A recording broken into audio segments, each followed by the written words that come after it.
Double points round. Okay, times 2 na ang value. Top 6 answers are on the board.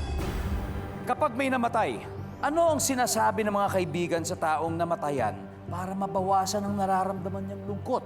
Go! Astrid. Condolence. Condolence. Nakikiramay. Services. Okay. Pero, Kuya Arnel, marami pang mas mataas. So, di ba, pag may namatay, ano yung sinasabi ng kaibigan doon sa taong namatayan para mabawasan po yung nararamdamang lungkot? Nandito lang kami. Nandito lang kami. We are here for you. Survey says, wala. Astrid, pass or play? Play. Alright, makakahabol sa round nito. Let's go. Team call for round 3. Makuha kaya nila? Depende yan. Paolo, ano kaya? Sinasabi ng mga kaibigan sa taong namatayan para mabawasan yung lungkot, nararamdaman. Rest in peace. Para mas... Sa namatayan. Sabi natin, rest in peace. Doon sa napag-iwanan. Parang gusto yata sumunod ka agad, no? Survey says... Wala, Paolo, wala. Ma'am Liz, pag may namatay, imagine niyo yung sinasabi ng mga kaibigan doon sa taong namatayan. Para, kasi nalulungkot po siya. Ano po yung sinasabi? Hindi na siya maghihirap. Nasa Panginoon. Yan.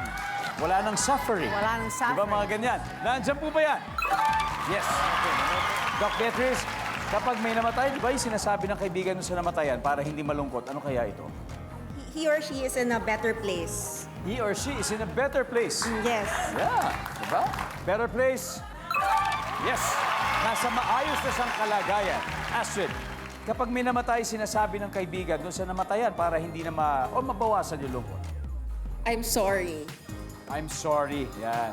I'm sorry to hear. Sorry diba? to hear, Ganyan. Usually, parang una o kasunod ng condolences yan. yeah. I'm sorry. Wala. Okay. Team Loveliness, nag-uusap na. Paulo, kailangan makuha natin to. Makabawi ako, bawi ako. Again, may namatay. Sasabihin ng kaibigan doon sa namatayan para Yes. mabawasan ang lungkot. Ano kaya to, Paulo? Nakikiramay po. Nakikiramay. Survey says, parang condolences. Papasok na sa condolences. For the third time, eto na naman tayo. Puro steal tayo, Mamu. Mamu, ano kaya sasabihin doon sa namatayan? Nasa feeling na siya ni Lord. Kasama na sa ni Lord. Bernel, May he or she rest in peace. may he or she rest in peace. Okay? Yodge? Kuya ako naman medyo lively. Sasabihin ko sa kanya, shot na tayo. Shot na tayo. Para mabawasan na makatulog. Di ba? Okay. Tita Nes, uulitin ko po. Ulit, may namatay. Tapos ano kayo sinasabi ng kaibigan dun sa taong namatayan para mabawasan ang kalungkutan?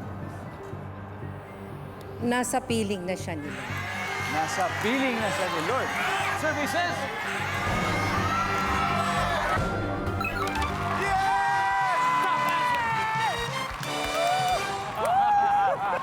Alright, let's see kung ano yung pang hindi nakakuha. Number 6, please. Mabait na tao yan. Mabait na tao yan. Number 3.